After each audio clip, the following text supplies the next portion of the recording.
오늘은 본문의 말씀을 통하여 우리는 사명자입니다라는 주제로 말씀을 나누도록 하겠습니다. 여러분, 이 세상에 의미 없는 것은 아무것도 존재하지 않습니다. 이 세상에 있는 모든 것들은 각자의 의미와 존재 목적을 다 가지고 있어요. 심지어 들에 핀 이름 모를 들꽃조차도 그들의 나름대로의 의미가 있습니다. 하물며 만물의 영장인 하나님의 형상을 따라 창조된 사람들이 아무런 의미 없이 태어났겠습니까? 단지 수많은 사람들이 인생의 진정한 의미와 목적을 모른 채 살다가 그렇게 죽어가는 것입니다. 여러분, 가령 시계는요, 무슨 일을 합니까? 우리에게 시간을 알려줍니다. 제가 저 강단에서 보면 뒤에 있는 벽시계를 보고요, 예배 시간을 조절합니다.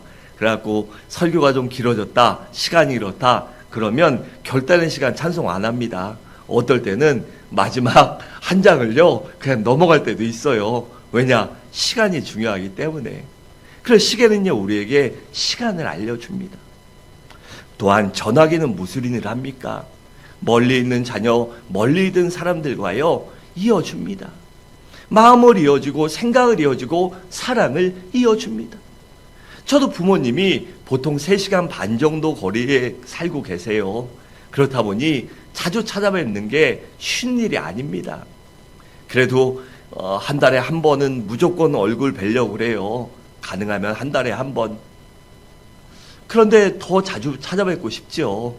근데 시간이 문제고 몸이 피곤하고 거리가 문제고 자주 못 가지요. 그럴 때 어떡합니까? 그래서 2, 3일에 한 번씩 전화를 드려요. 그러면 얼마나 반가워하시는지 모릅니다.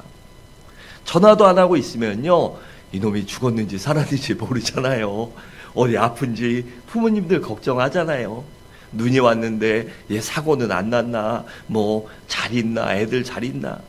그 전화는요, 그렇게 사람의 마음을 이어줍니다. 또한 자동차는요, 사람과 물건을 목적지까지 실어 나르는 역할을 합니다. 모든 사물들이 그러한 존재 목적을 갖고 존재하는 것이에요. 하물며 하나님께서 우리 인간들을 아무런 목적도 없이 창조하시고 의미도 없이 만드시고 나를 택하시고 부르셨겠습니까? 하나님의 뜻이 있어서 우리 모든 사람들을, 우리 각자를 불러주셨어요. 우리는 그것을 가리켜 사명이라고 부릅니다. 여러분, 하나님께서 바울을 왜 택하셨을까요? 그것은 바울을 이방인의 사도로 만들기 위하여, 이방인들에게 복음을 증거하게 하여, 이방인들을 구원시키기 위하여 사울을 택하신 것입니다. 15절에 이렇게 말씀합니다. 주께서 이르시되 가라, 이 사람은 내 이름을 이방인과 임금들과 이스라엘 자손들에게 전하게 하여 택한 나의 그릇이라고 했습니다. 또한 베드로는 사람을 닦는 어부가 되게 하라고 그렇게 택하셔서 그도 부활하신 주님을 만나고 죽기까지 복음을 증거합니다. 또 모세는 이스라엘 백성들을 애굽에서 출애굽하라고 그렇게 가나안 땅으로 인도하라고 부르셨습니다. 그렇다면 하나님께서 왜 여러분들을 택하셨을까요? 그것은 바로 우리들도 믿음의 선진들처럼 내게 주신 사명을 잘 감당하라고, 그 사명을 감당케 하시려고 우리를 택하신 것입니다.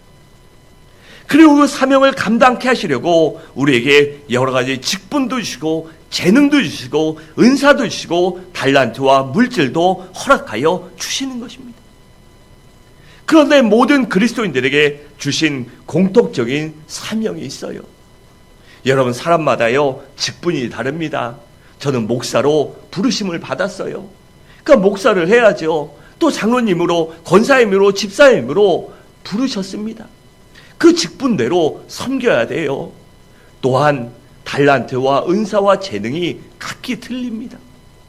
그래서 그것들은 각기 다르지만 우리 모든 그리스도인들이 공통적인 사명은 첫째가 메사의 모든 영광을 하나님께 돌리는 것입니다. 그리고 두 번째는 그리스도의 몸된 교회를 세우고 부흥시키는 것이에요. 세 번째는 이웃을 섬기는 가운데 그들의 영혼을 구원시키는 것입니다. 그래서 고린도전서 10장 31절에 33절은 이렇게 말씀합니다. 그런즉 너희가 먹든지 마신지 무엇을 하든지 다 하나님의 영광을 위하여 하라. 유대인에게나 헬라인에게나 하나님의 교회에게나 거치는 자가 되지 말고 나같이 모든 일에 모든 사람을 기쁘게 하여 자신의 유익을 구하지 아니하고 많은 사람의 유익을 구하여 어떻게 해요? 그들로 구원을 받게 하라라고 했습니다. 이처럼 우리가 행하는 모든 것들, 섬기고 베풀고 나누는 것, 그 모든 것들도요 바로 그들의 영혼을 구원시키기 위함입니다. 여러분, 하나님께서는요 특별한 사람들에게만 사명을 주시지 않았습니다. 우리 모든 그리스도인들에게 사명을 주셨어요. 그렇다면 우리 모든 사명자에게는 무엇이 필요할까요? 바꾸어 말하면 무엇이 있어야 우리가 주님의 사명자로 살아갈 수 있냐는 것입니다. 첫째로 모든 사명자는, 즉 모든 성도는 주님을 만난 경험이 있어야 합니다. 여러분, 사람들은요 대개 누구를 만나느냐에 따라서 그들의 인생과 운명의 방향이 바뀔 때가 많이 있습니다. 우리나라 속담에 친구 따라 강남 간다고 하지 않았습니까? 또 맹모 삼천지교, 그것은 바로 모이고 어울리고 만나는 사람을 따라서 편하기 때문이에요. 저도 그 전에 있던 교회 부사역자 생활을 20몇 년 했는데 한 30년 가까이 했죠. 20몇 년 하는 동안 대다수 목사님들은 저에게 큰 영향을 주지 못했어요. 그리고 그렇게 많이 배웠다 하는, 정말 닮고 싶다, 존경한다 이런 목사님을 못 만나봤어요. 그냥 좋다, 사람 좋다. 그런데 어떤 목사님 만나고 다른 사람들은 그 목사님을 많이 욕해요. 밑에 있던 부사역자들. 근데 그 곁에서 그분의 마음과 진심과 헌신을 보니까 아, 저렇게 살아야 되겠다. 그래서 정말 많이 배웠어요. 그 밑에 3년 동안 그 수석 목사 하는 동안에 정말 많이 배웠어요. 그 수석 목사 하기 전에는 너무 힘드니까 좀 힘들고 속으로 아, 여기 왜 왔을까? 다른 데 좋은 데라면 옮겨야지 이런 마음이 들었는데 그분 밑에 있으면서 목회가 무엇인지, 목사가 어떻게 살아야 되는지 정말 많이 배웠어요. 그래서 그분 만나고 제 설교 스타일도 바뀌고 이 목회 스타일도 바뀌고 많이 바뀌었습니다. 사람은 이렇게 누구를 만나느냐가 인생을 결정합니다. 여러분, 오늘 본문의 주인공인 사도 사울이라는 청년은요 유대인 중에 유대인이었어요. 그는 태어나면서부터 할례를 받았고 엄격한 바리새파 사람으로 성장했습니다.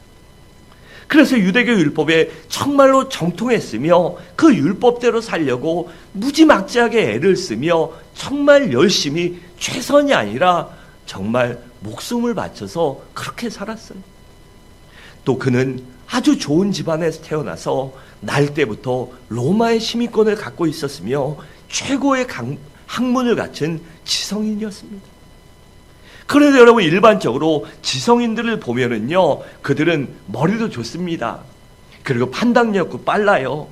그리고 비판할 수 있는 능력도 아주 좋습니다. 그런데 반면에 결정적인 순간에 행동에 옮기지 못하는 그러한 약점을 갖고 있어요. 그래, 교회에 그냥 그 지성인 펜대 굴리는 사람들이 많으면요 회의만 길어집니다. 특히 공무원들 많으면요 고위 공무원들 많을수록 회의가 정말 많고 했던 말 또 하고 했던 말 또 하고 계속 그럽니다. 왜냐, 행동할 때 행동을 못하죠. 그런 단점이 있어요. 또 장점도 존재하죠. 하지만 반면에 사울은요 뛰어난 지성인이면서 결단력과 행동력을 갖춘 그러한 젊은이로 미래 인재였죠. 그는 옳다고 믿는 것을 끝까지 행동하는, 그것을 실천하는, 그것을 자신의 모든 삶을 바칠 수 있는 그러한 아주 훌륭한 젊은이였습니다. 그런 사울이 당시 이스라엘을 떠들썩하게 만들고 급속도로 퍼지던 기독교에 대해서 심히 잘못된 종교라고 생각을 합니다. 이것은 폐악이라고 생각하고서 작심을 하고서 예수 믿는 사람들을 핍박하기로, 즉 그 핍박이 아니라 그들을 구제해서 많은 백성들이 혼란과 미혹에 빠지지 않겠다는 그러한 대의 명분을 갖고 심지어 다른 나라에까지 가서 예수 믿는 유대인들을 잡아서 핍박하려고 사마리아의 다메섹까지 갑니다. 그것이 바로 오늘 본문의 내용이죠. 그런데 그러다가 그 다메섹에 다 다다라서 그의 운명을 바꾸는 일생일대의 사건이 일어나게 됩니다. 그것은 바로 자신이 박해하던 기독교인들의 예수님을 만난 사건이에요. 그가 길을 가는데 갑자기 하늘에서 엄청난 이 밝은 빛이 비쳐서 눈이 멀 정도로 그러한 빛을 받고 그가 고꾸라집니다. 그리고 너무나도 생생한 주님의 음성을 들어요. 3절과 5절은 이렇게 말씀합니다. 사울이 길을 가다가 다메섹에 가까이 이르더니 호련히 하늘로부터 빛이 그를 둘러 비치는지라. 땅에 엎드려져 들음에 소리가 있어 이르시되 사울아 사울아 내가 어찌하여 나를 박해하느냐 하시거늘. 대답하되 주여 누구시니까? 이르시되 나는 내가 박해하는 예수라고 했습니다. 그리고 이 빛을 통해서 사울은 사흘 동안이나 눈이 멀게 됐어요. 그리고 예수님의 제자였던 아나니아라는 사람의 안수를 받고 눈을 뜨고 성령까지 받게 됩니다. 여러분, 이처럼 주님께 붙들려 쓰임받는 사람들의 공통적인 특징이 있는데 그것은 바로 그들 모두가 하나님을 직접적으로 만났다는 사실입니다. 모세도 광야에서 가시떨기나무에 불을 보러 갔다가 하나님을 만납니다. 베드로는 밤새도록 고기를 잡다가 한 마리도 잡지 못했지만 그리고 허탈한 심정으로 포기하고 돌아갈 때 주님이 그를 찾아가 그를 만나주십니다. 또 나다니엘은 친구인 빌립의 소개로 빌립이 데려와서 주님을 만났어요. 여러분, 그래서 우리가 예수님을 만나는 방법은 아주 다양합니다. 사울처럼 갑자기 놀라운 방법으로 주님을 만날 수도 있지만 디모데처럼 믿는 집안에 태어나 자연스럽게 신앙생활을 하다가 주님을 만날 수도 있습니다. 또 모세처럼 우연히 구경을 갔다가 만날 수도 있어요. 또 베드로처럼 주님이 직접 찾아와 만나실 수도 있어요. 그리고 여호수아처럼 말씀 가운데 하나님을 만날 수도 있고 이사야처럼 예배드리는 중에 하나님을 만날 수도 있습니다. 또 요한처럼 기도하다가 주님을 만날 수도 있고 고넬료처럼 말씀을 듣다가 하나님을 만날 수도 있으며 안수받으며 만날 때도 있습니다. 또 집회에 참석해서 주님을 만날 때도 있고 상담을 하거나 기독교 서적을 읽는 중에 하나님의 임재를 경험할 때도 있습니다. 그런데 중요한 것은 우리가 주님을 만나는, 하나님을 만나는 방법이 아주 다양하다는 것이에요. 그리고 만났을 때의 반응도 아주 각기가지로 각양각색으로 다양합니다. 그런데 중요한 것은, 정말 중요한 것은 어떤 방법으로 주님을 만나고 어떻게 반응했는지가 중요한 것이 아니라 주님을 만난 사람, 하나님을 만난 사람은 반드시 변화된다는 사실입니다. 하나님을 만나면 그의 가치관이 변하고 인생관이 변하고 그의 삶이 반드시 변하게 됩니다. 예수를 만나기 전에는, 하나님을 만나기 전에는 내가 내 인생의 주인이었고 내가 내 삶의 주인이었고 내가 내 가정의 주인이었어요. 또 세상이나 물질이 내가 소중하게 여기는 것이 내 인생의 주인이었습니다. 하지만 예수를 만나고 우리 하나님을 만난 후에는 나의 주인이 우리 주님으로, 하나님으로 바뀌기 때문에 우리의 인생관과 가치관과 삶이 변화되는 것입니다. 왜일까요? 나의 주인 되시는 하나님이 기뻐하시는, 우리 예수님이 기뻐하시는 일을 그 원하시는 대로 내가 살아야지 않겠습니까? 내가 변화되어야 하지 않겠습니까? 그것이 당연한 것이 아닙니까? 고린도서 5장 17절은 그래서 이렇게 말씀합니다. 그런즉 누구든지 그리스도 안에 있으면 새로운 피조물이라. 보라, 이전 것은 지나갔으니 새 것이 되었도다라고 했습니다. 여러분, 본문 5절을 보면 본문의 주인공 사울은 땅에 엎드려 예수님을 뭐라고 부르죠? 주여라고 부릅니다. 여러분, 예수님을 가리켜 당시 흔히 쓰던 말은 많은 사람들이 선생님, 라비여 이렇게 불렀습니다. 하지만 사울은 고꾸라져서 주님이라고 부릅니다. 여러분, 이것은 사울에게 있어서 엄청난 변화였습니다. 그뿐만이 아니에요. 사울은 그리스도인을 붙잡으러 갔던 사람이 그리스도께, 우리 주님께 붙들린 사람이 되었습니다. 또 예수를 제거하려 왔던 사람이 예수를 증거하는 사람으로 변화됐습니다. 또 예수 믿는 사람을 박해하던 사람이 예수 때문에 박해받는 사람이 됐습니다. 또 그렇게 살기 등등하고 교만했던 사람이 양처럼 온유하고 겸손한 사람이 되었어요. 여러분, 이처럼 누구든지 예수를 만나면 편하게 됩니다. 그의 신앙이 변하고 인생과 삶이 변하고 가치관이 변해야 돼요. 그래서 주님이 나의 인생의 주인이다. 내가 주님을 위해 살겠다. 하나님을 위해 살겠다. 하나님이 기뻐하시는 것, 우리 주님이 기뻐하시는 일을 하며 살겠다라는 그러한 목적을 갖고 살아야 하는 것입니다. 둘째로 사명자에게 필요한 것은 바로 순종할 줄 아는 것입니다.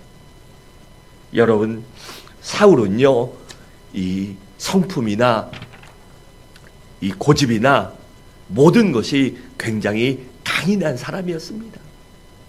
여러분, 순한 사람이, 유순한 사람이 그 뭐 나쁜 거 봤다고 막 거기에 목숨 걸고 외국까지 가서 안 합니다. 사울은 그걸 할죄로 그렇게 할 정도로 신념과 의지와 이 인내력, 또 끈기, 열정, 모든 것이 강인한 사람이었어요. 그리고 완벽주의를 추구하는 사람이었습니다. 그래서 예수 믿는 사람을 핍박하려고 살기 등등하게 다메섹까지 사람들을 데리고 간 것이에요. 1절과 2절을 함께 읽겠습니다. 시작.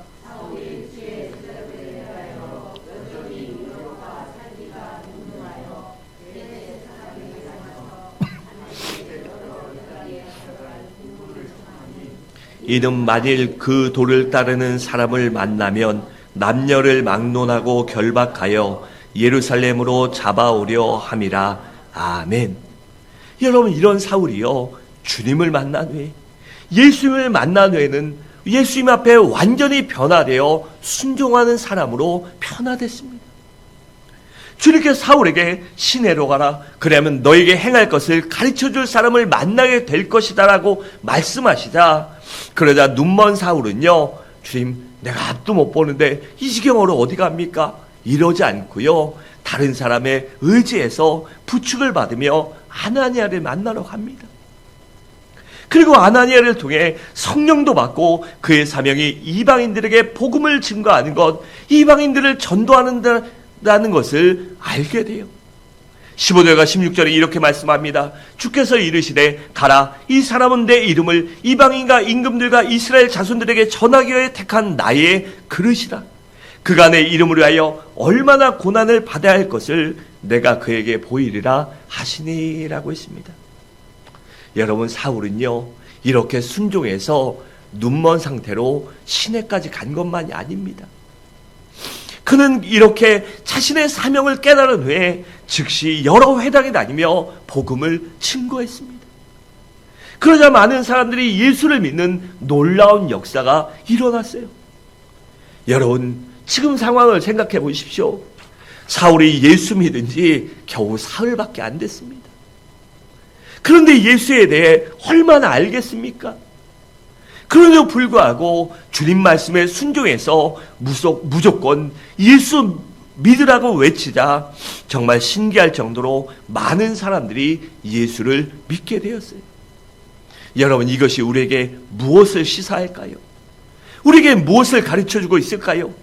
그것은 바로 우리가 주님께 무조건 즉시 절대적으로 순종하면 그 나머지는 우리 주님께서 책임져 주신다는 사실입니다. 여러분, 주님께서 우리에게 나에게 무엇을 시키시는지 우리가 순종하는 것이 중요합니다. 여러분, 우리 주님께서는요, 우리의 학벌이나 아니면 직업이나 그런 것들을 개의치 않으십니다. 세상은 그것들을 상관하고 그것과 평가하고 그것과 뭘 진행하지만 우리 주님은요, 하나도 개의치 않으셔요. 또 우리의 나이도 개의치 아니하시고 우리의 인물도 개의치 아니하시고 우리의 세상 이력이나 세상 경력도 아무것도 우리 주님은 개의치 않으십니다. 주님께서 원하시는 것은, 주님께서 신경 쓰시는 것은 바로 참된 순종입니다. 우리가 그래서 주님께 온전히 즉시 절대적으로 순종하기만 하면 나머지는 주님께서 반드시 책임져 주십니다. 여러분, 주님께서 모세에게 순종하라고 하시며 친히 함께 하시고 도와주시겠다고 그렇게 약속하셨어요. 출애굽기 4장 12절은 이렇게 말씀합니다. 이제 가라, 내가 내 입과 함께 있어서 할 말을 가르치리라 라고 했습니다. 또 17절에 보면 너는 이 지팡이를 손에 잡고 이것으로 이적을 행할지니라 라고 했습니다. 모세가 무슨 능력이 있습니까? 말주변이 좋습니까? 광야에 40년 동안 혼자 있었는데 사람을 만나서 얘기할 경험도 없는데, 여러분, 사람 만나서 자꾸 얘기해야 말도 듭니다. 뭐든지 해야 들어요. 근데 40년 동안 광야에서 양만 치던 모세가 무슨 말을 합니까? 전 말도 못합니다. 내가 도와주겠다. 능력도 없습니다. 내가 주는 지팡이 갖고 가라. 이것을 갖고 믿음으로 이적을 행하면, 내가 행하는 대로 하면 이적을 베풀리라라고 하십니다. 그리고 그 약속대로 모세가 믿음으로 순종하자 하나님이 수많은 기적과 이사를, 능력을 붙여주십니다. 또 하나님께서는 여호수아를 이스라엘의 백성의 지도자로 세우시며 그와 친히 함께 하시고 도와주시겠다고 약속하십니다. 그러므로 내가 너와 함께하며 널 도와줄 테니 아무 염려하지 말고 걱정하지 말고 무조건 순종하라고 하셔요. 여호수아 1장 5절은 이렇게 말씀합니다. 내 평생에 너를 능히 대적할 자가 없으리니 내가 모세와 함께 있었던 것 같이 너와 함께 있을 것임이라. 내가 너를 떠나지 아니하며 버리지도 아니하리라 라고 했습니다. 또 하나님께서는 예레미야를 선지자로 세우시며 그가 두려워하고 겁내며 주저할 때 무조건 순종하라고 하십니다. 그러면 하나님이 함께 하시고 도와주시고 책임져 주신다고 약속하셨어요. 예레미야 1장 18절과 19절은 이렇게 말씀합니다. 보라, 내가 오늘 너를 그 온 땅과 유다 왕들과 그 지도자들의 그 제사장들과 그 땅 백성 앞에 견고한 성읍 쇠기 등 노성벽이 되게 하였은즉 그들이 너를 치나 너를 이기지 못하리니 이는 내가 너와 함께하여 너를 구원할 것임이라. 여호와의 말이니라 라고 했습니다. 여러분, 그렇기 때문에 우리들도요, 주님이 말씀하시면 어떤 일이든 간에 무슨 일이든 간에 못해요, 안 돼요, 할 수 없어요 라고 불순종하지 말고 무조건 믿음으로 순종하시기 바랍니다. 그러면 나머지는 우리 주님께서 친히 책임져주시고 도와주시고 함께하여 주셔서 나에게 담대함 주시고 믿음 주시고 능력과 사랑과 환경을 열어주실 것입니다. 바라오네 우리 모두 그러한 믿음으로 살아가시기 바랍니다. 마지막으로 사명자에게 필요한 것은 바로 담대함입니다. 여러분, 우리를 사명을 감당하지 못하고 순종하지 못하는 근본적인 이유가 무엇일까요? 그것은 바로 우리가 담대하지 못하기 때문이며 겁이 나고 두렵기 때문입니다. 그래서 때로는 머뭇거리고 망설이다가 기회를 놓치게 되는 것이에요. 그래서 사명자에게 필요한 것은 담대하며 믿음과 용기와 때로는 배짱도 필요합니다. 그리고 결단력이 필요해요. 여러분, 주님이 말씀하실 때 순종할 수 있는, 아멘할 수 있는 그러한 믿음과 담대함이, 결단력이 있어야 하기 때문입니다. 여러분, 사울을 보세요. 그는 주님을 만난 지 사흘 만에 담대하게 주님의 명령에 순종해서 복음을 증거했습니다. 아는 것이 없고 경험한 것이 없고 많이 알지 못해도요, 내가 만난 주님, 내가 만난 하나님, 나에게 영원한 생명을 주시는 만군의 여호와 하나님을 믿었기 때문에 그 믿음을 갖고 순종한 것입니다. 그래서 바울은 그렇게 믿음이 있었기 때문에 주님을 말씀에 그대로 즉시 순종한 것입니다. 여러분, 성경에 보면 다윗 얘기가 많이 나오잖아요. 그가 가장 큰 일생일대의 사건이 무엇입니까? 왕이 되고 뭐가 아니라 골리앗과 싸운 것이에요. 골리앗과 싸울 때 다윗은 17세의 소년이었어요. 저희 재원이 나이죠. 그리고 목동이었습니다. 군사훈련을 받고 귀족의 자제나 왕자가 아니라서요, 군사훈련이나 전문적인 교육을 받지 않았어요. 그런데 그가 어떻게 구척장신이요, 전쟁의 영웅인 골리앗과 싸울 수 있었을까요? 다윗에게 숨겨둔 무기라도 있었을까요? 몰래 속 안에 품 안에 총 갖고 있었을까요? 아닙니다. 뒤에 이 대전차 미사일 있었나요? 아닙니다. 뒤에 핵무기 있었나요? 없었습니다. 아무것도 없었어요. 그는 군대에 가본 적도 없고 훈련을 받아본 적도 없었으며 단 한 자의 칼이나 화살도 갖고 있지 않았습니다. 가진 것이라곤 그가 양을 칠 때 갖고 있었던 작은 물맷돌 하나밖에 없었습니다. 반면에 골리앗은 아주 키도 크고 등치도 좋은 이 구척장신이라고 말하니 얼마나 큽니까? 그리고 용맹한 장수로 이 전쟁터에서 잔뼈가 굵은 사람이에요.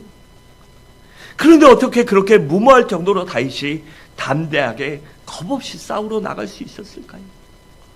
어떻게 그런 골리앗 앞에 쫄지 않고 겁내지 않고 주눅들지 않고 당당하게 내가 너를 이길 수 있다, 하나님이 너를 내 손에 붙이셨다, 내가 너를 이기리라는 그 믿음을 갖고 그렇게 100% 담대할 수 있었냐는 것입니다. 그것은 바로 다윗이 하나님을 그만큼 절대적으로 100% 믿었기 때문입니다. 사무엘상 17장 45절에 49절은 이렇게 말씀합니다. 다윗이 블레셋 사람에게 이르되 너는 칼과 창과 단창으로 내게 나오거니와 나는 만군의 여호와의 이름 곧 내가 모욕하는 이스라엘 군대의 하나님의 이름으로 내게 나아가노라. 오늘 여호와께서 너를 내 손에 넘기시리니 내가 너를 쳐서 내 목을 베고 블레셋 군대의 시체를 오늘 공중에 세워 땅의 들짐승들에게 주어 온 땅으로 이스라엘의 하나님이 계신 줄 알게 하겠고 또 여호와의 구원하심이 칼과 창에 있지 아니함을 이 무리에게 알게 하리라. 전쟁은 여호와께 속한 것인즉 그가 너희를 우리 손에 넘기시리라. 블레셋 사람이 일어나 다윗에게로 마주 가까이 올 때 다윗이 블레셋 사람을 향하여 빨리 달리며 손을 주머니에 넣어 돌을 가지고 물매로 던져 블레셋 사람의 이마를 치매 돌이 그의 이마에 박히니 땅에 엎드러지는지라 라고 있습니다. 여러분, 인간의 상식이나 인간의 생각으로는요, 이건 기적입니다. 왜 어떻게 그런 일이 일어났을까요? 바로 다윗에게 믿음이 있었기 때문입니다.